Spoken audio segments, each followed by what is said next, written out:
Messieurs dames, bonjour, bonsoir et bienvenue dans une nouvelle vidéo où on va parler Sword Art Online avec notamment le dernier jeu en vogue, le dernier jeu qui a été annoncé à l'occasion d'un Nintendo Direct Partner Showcase au mois de février, le nouveau jeu coop, RPG, combat, j'en passe et des meilleurs, Sword Art Online Fracture Daydream. Alors c'est pas du gameplay que vous allez voir de ma main aujourd'hui puisque je n'étais absolument pas au courant du fait que entre le 11 et le 17 mars, il y avait une bêta fermée. Donc on pouvait s'inscrire, on pouvait obtenir, avec une chance évidemment, hein, c'est un pourcentage, hein, c'est une sélection, une clé du jeu sur PlayStation 5 pour pouvoir y jouer, mais grâce aux moult vidéos qu'on peut trouver aujourd'hui sur YouTube, c'était bien de voir un petit peu au niveau gameplay ce que ça vaut. Je vais pouvoir vous donner globalement mon avis, même si c'est du coup que extérieur, contrairement aux autres tests de jeu que je teste moi-même et dont j'enregistre moi-même sur mes propres consoles. Là pour le coup ce sera purement et simplement une vision extérieure de la chose.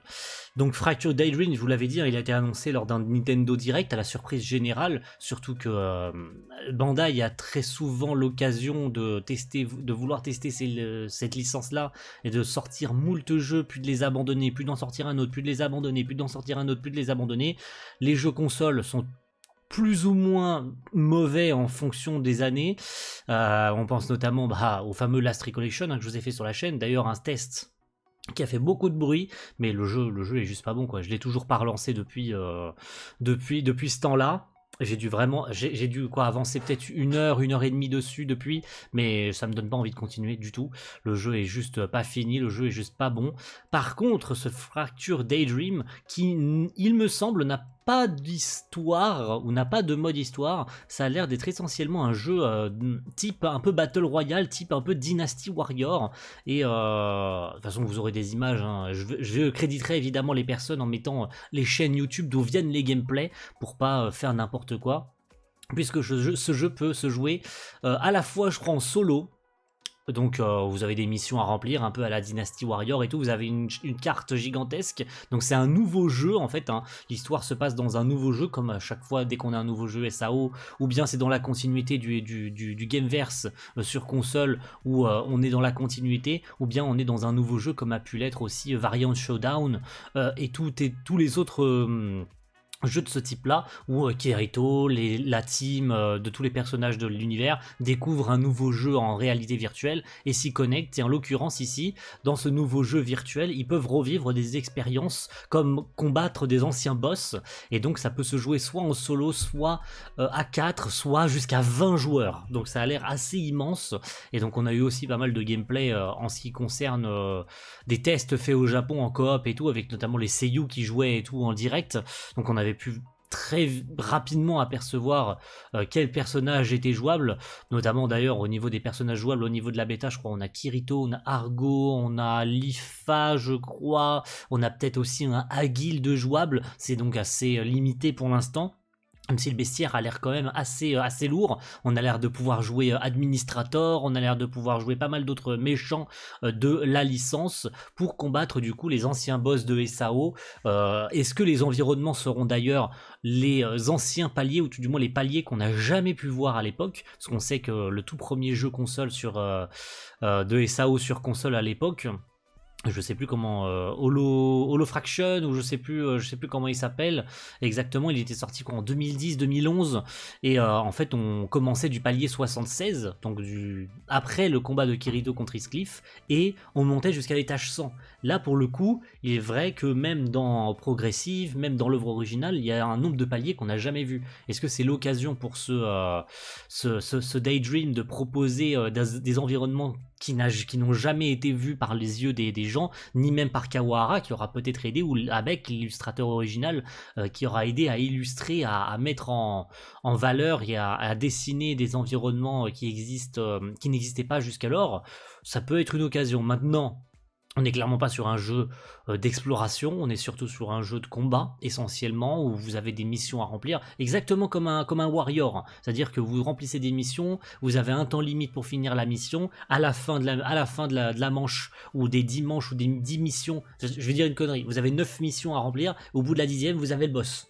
Et puis après, si vous faites équipe, ou bien vous jouez en ligne et puis vous faites des énormes raids, qui vous permettent d'obtenir des récompenses pour améliorer vos personnages. Il me semble qu'il y a un menu dans lequel vous pouvez switcher les armes de vos persos, switcher les armures, switcher les bots, switcher tout un tas d'équipements possibles. Je crois pas avoir vu d'arbre de compétences. Je crois pas que ce soit non plus aussi développé que ça, faut pas déconner. Niveau gameplay, parlons-en, de toute façon vous en voyez très probablement d'ici maintenant.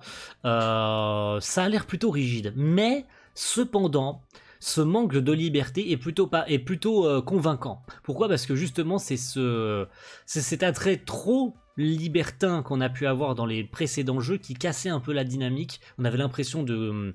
Alors, par exemple, dans Alicization Lycoris, on avait l'impression de contrôler un 30 tonnes qui avançait à 2 km/h. Là où Last Recollection, on avait l'impression de jouer Sonic. Le personnage ne marchait pas ou ne courait pas sur le sol, il slidait sur le sol.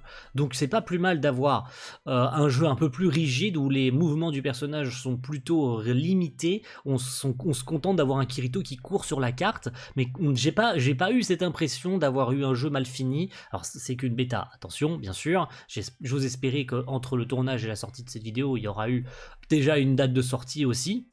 Même si j'ose penser que j'y jouerai parce que ça a l'air d'être un jeu essentiellement axé pour le jeu en ligne, et vu que sur console personnellement je n'ai pas le online, à voir peut-être si sur PC je l'achète pour jouer en online et tout, mais là j'ai encore une fois des doutes, déjà sur la longévité du jeu. Primo, parce que ça a l'air d'être un jeu assez redondant. Je veux dire, j'ai pas l'impression qu'il y ait non plus 50 boss à battre, à part s'ils ont 8 milliards de couleurs différentes. On te fait croire que c'est pas les mêmes boss et les mêmes aptitudes, alors que c'est des boss déjà primo qu'on a soit déjà rencontrés ou vus dans un film. Je pense à Ordinal Scale par exemple. On a pu voir Samurai Lord, on a pu voir tout un tas d'autres boss qu'on avait déjà vus dans les précédentes saisons de la série animée qui sont connus dans la trame principale. Donc voilà, je sais pas comment ils vont organiser ça. Est-ce qu'ils vont faire des raids dans lesquels on peut obtenir des objets rares? Est-ce qu'ils vont développer des monstres inédits, des boss inédits qu'on ne connaissait pas jusque-lors? J'ose espérer qu'ils vont faire ça bien sûr. En parallèle, et aussi des romans progressifs qui permettent aussi de voir les paliers et toute l'histoire qu'on n'a jamais pu voir hors champ de la licence. Donc est-ce que c'est l'occasion aussi pour eux de montrer ces boss et de les rendre accessibles dans un jeu? Moi je dis pas non, tout au contraire, je serais même plutôt content. Mais voilà, à voir. Je disais qu'il n'y avait pas de mode histoire, j'en sais rien du tout, parce que la bêta n'a l'air de se concentrer que sur le mode Battle Royale, Warrior et Coop, donc j'ai pas l'impression qu'il y a l'air d'avoir de mode histoire, et puis s'il y a un mode histoire, qu'est-ce que ça pourrait raconter? Sérieusement, qu'est-ce que ça pourrait raconter? Surtout que ça a l'air d'être essentiellement du Battle Arena, donc... ce n'est absolument pas un monde ouvert comme a pu l'être tous les autres jeux de la licence, ou comme a pu l'être aussi... on est exactement dans la même vibe qu'un Variant Showdown. J'ai l'impression que c'est Variant Showdown sur console. Il est beau le jeu. Il n'a pas l'air aussi dégueulasse que... il est clairement pas aussi dégueulasse que Last Recollection, ça soyons honnêtes.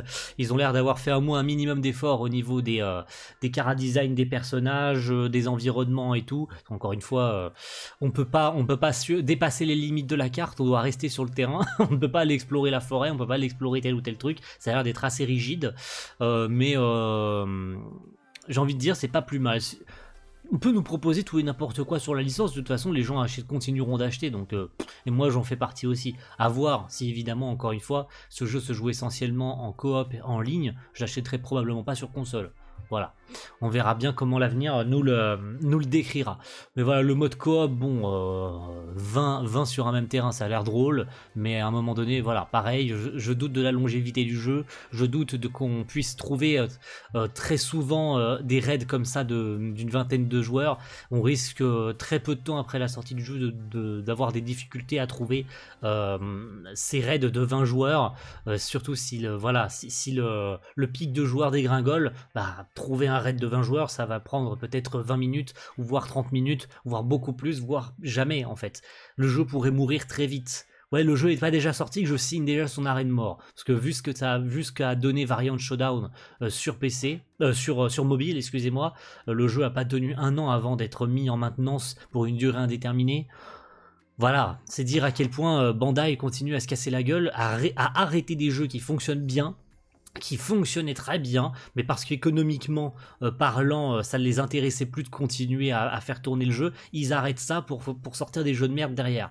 La licence n'a pas fini d'avoir des jeux, ça je le conçois totalement, et tout le monde devrait aussi s'en accommoder, on continuera à avoir des jeux moyens, et ça c'est bien dommage. Mais voilà, on verra bien par la suite ce que donnera ce Sparking Daydream, ou un truc comme ça, j'ai déjà oublié le nom du jeu, c'est la Fracture Daydream, le nom est compliqué à retenir. Bref, on verra bien in fine dans quelques semaines, quelques mois, quand le jeu sortira, aura une bêta ouverte, s'il y a une bêta ouverte, j'y jouerai moi-même et je me ferai un avis plus complet dessus, et je vous referai peut-être une vidéo plus courte que celle-ci, parce que voilà, j'aurais eu le jeu entre les mains et ce sera à peu près le même avis et les mêmes conclusions, que ce soit en termes de menu, en termes de gameplay que j'aurais déjà pu voir de mes yeux. Ça sera juste histoire d'avoir manette en main et d'y jouer, quoi. Vraiment, voilà, ça sera juste ça. De toute façon, quand le jeu sortira, je vous en ferai un test. Voilà, soyez-en sûrs. Comme ça, vous pourrez vous concerter sur votre achat ou non, sachant que je sais très bien qu'il y en a qui vont l'acheter Day One, ça je le sais. Je le sais d'avance, mais c'est quand même bien d'attendre des fois les tests pour avoir un avis.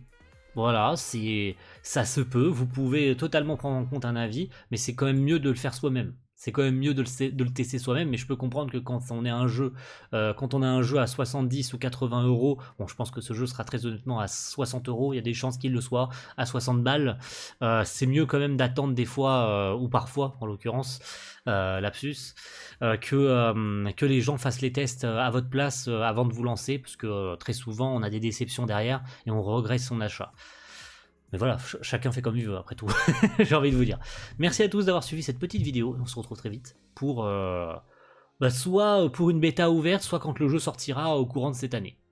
Mais à plus tout le monde, ciao bye.